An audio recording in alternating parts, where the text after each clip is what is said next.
The Minnesota Wild just made a sneaky great trade as Declan Chisholm was shipped out. They moved up in the draft to draft Carter Klippenstein, and there is a ton to love about his game and his long-term outlook, especially with the Minnesota Wild, but it doesn't end there. Yes, with Chisholm gone, it does open a bit of a void in the Wild's lineup, but that is a lot better than we first anticipated. We got to dive into the impact of trading away Declan Chisholm, what it means for the Wild's current decor and the decor moving forward, and a look into Carter Klippenstein and just how interesting of a prospect he is, especially at that range. All that coming up on this episode of Wild Digest, and we're going to dive straight into it. Here is the trade. You've probably seen it, but look, want to dive into this a little bit deeper here. So, of course, the Washington Capitals, hey, you know, a few Minnesota Wild players have gone to play for the Capitals in the past, but this one here is Declan Chisholm and a 2025 sixth round pick this year to move up into the fourth round and grab Chase Priskie. Now, look, Chase Priskie, there's not a whole lot to mention on this front because, look, he's fine. He's pretty good.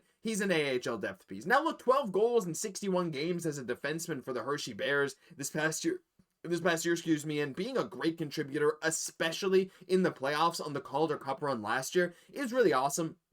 And, you know, having him down in Iowa is solid, I think, for the Iowa Wild. And, you know, moving forward, it's always good to have these AHL veterans, these guys who know how to win, to help our guys down there develop even more. But Chase Priskie is not the biggest part of this trade. I want to get into the implications of Declan Chisholm's departure and what that means for the Wild decor in just a bit, but I want to focus first on, well, actually, we'll go here to Carter Klippenstein. Now, this is the guy that we did end up drafting at number 123, traded up into the fourth round to get him, but again, there's more to this Declan Chisholm trade I'll get into in a second, but you can see here, drafted Carter Klippenstein. This is from The Athletic. I'll link the article down below from Russo and them. Look, born November 2006, he's 6'3", he's 181, has a chance to play some NHL games. His skating, NHL average, compete high end. The problem is his hockey sense and puck skills are not really there. But again, as you always say, you can't teach size. And I've seen Carter Klippenstein actually mocked even, well, much higher than 123 in some places around here and others. And, you know, the biggest worry with a guy like him is that he really didn't have the offensive output that you would expect for a guy, you know, well, maybe not even expect, that you would want to see from a guy that you draft, you know, at any point in the draft. 28 points in 58 games. Yes, could very well be a bit of a late bloomer. Again, still growing into his body. He's already extremely physical, though, and was a plus 20 on a Brandon Wheat Kings team this year. So 50 PIMs this year, 49 PIMs last year, 14 goals, 14 assists for 28 points. But what really is interesting about Carter Klippenstein's game is that his shot is pretty heavy, and he uses his body very, very well. You can see here, when he gets the chance to show off his shot, he can be pretty effective. Now, the problem is the consistency of this. What I'm showing here is just a small subset of what he's been able to do in his WHL career.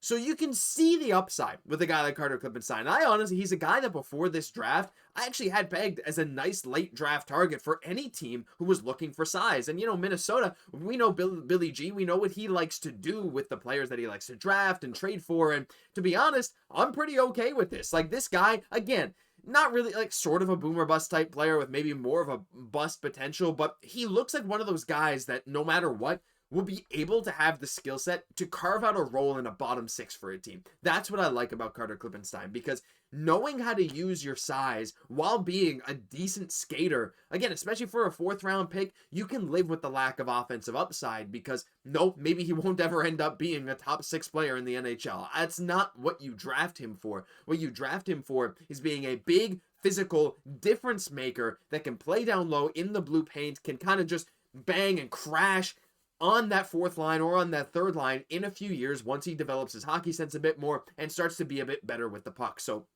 I quite like this. Honestly, I like trading up into the fourth round for a guy with this profile. Hey, he fits Bill Guerin's description of what he wants in a player, and I actually like him in general, but it doesn't just stop here. Now, if it was just Declan Chisholm for Carter Klippenstein, yeah, I probably wouldn't be thrilled, but there's another aspect to this, and I want to look at our D pairings right now.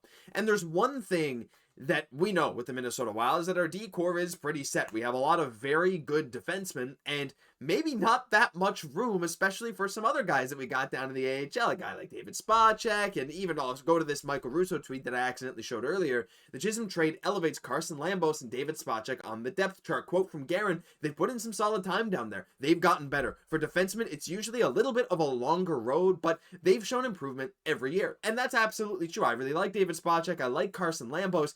And now, not only does it free them up a little bit, it also frees up some space on the current team, because Declan Chisholm was playing a decent bit. He's a left shot defenseman. This is now Z Boyum's spot. Like, not that there was any question necessarily that this would be Boyum's spot. Now, if there ever was any kind of question, it's gone. This is Boyum's spot, and Boyum and Bogosian here on this bottom pairing could make some sense, right? To actually run out. You got that veteran, that grizzled veteran here on a small contract to play with the newer dynamic Z Boyum. Well, you got Brodin and Middleton, those two guys who you know are uber reliable night in and night out in the NHL. Now, Brodin, there was a recent report that he did have surgery, so hoping all is going to be good, especially heading into next season. But Boyum and Bogosian makes a lot of sense, but also, if you do want to move on from someone like a Bogosian, you still have David Jiricek, and moving on from a guy like Chisholm, again, not only just opens a spot, I mean, look, it was Z Boyum's spot, let's be honest with ourselves, but it still gives you that extra piece that was ahead of him, I suppose, in the depth chart, or at least questionably ahead of a guy like Jiricek in the depth chart. Move him out, so now Jiricek has a much more clear path to making this team, especially with Bogosian being an expiring deal who could very well be used in a trade. I mean, you never really know. Having Bogosian as your 7th D is also very good. I don't mind having Bogosian as the 7th D, having Jiricek jump into the lineup, but all in all, look, I like Declan Chisholm. I liked what he brought, and I thought that this year he finally showed those signs of turning into a full-time NHLer, and I really wish him success in Washington. But when you look at the D-core and the picture this paints, I think Chisholm's going to be great. Like, you know, maybe not ever a top 4 guy consistently, but I think he'll be solid. But this is a move that had to be made, and not only did we get rid of a guy who was blocking some of our other prospects, again, like Lambos, I don't know if I'm really sold on Lambos anymore, but mostly a guy like Boyum, who now has the most direct path, even though, again, it was probably his spot to take. A guy like Jiricek now moves up the depth chart one, even guys like Spacek right down in the AHL. So you get some AHL depth, a grizzled veteran there in the AHL who can help your team out, a guy who knows how to win. You get a 4th round pick, you move up from the 6th round, you draft a guy in Carter Klippenstein that I quite like, has that kind of gritty bottom 6 upside in the NHL with a nice shot when he can get it off too, which I quite like. And yeah, you just free up the space. You move on from Chisholm, you move up in the draft. There's not a lot to dislike about this trade other than I really like Declan Chisholm. And again, I wish him the best wherever he goes. Wherever that is, hey, I mean, it's Washington right now. Hopefully he can carve out a role there. Again, wish him the best, but I think this is just something the Wild had to do, and it's a sneaky good move. I mean, one that's going to fly under the radar for most other teams in the NHL right now. They're like, okay, fine, AHL depth, then move up to the 4th for Declan Chisholm and a 6th.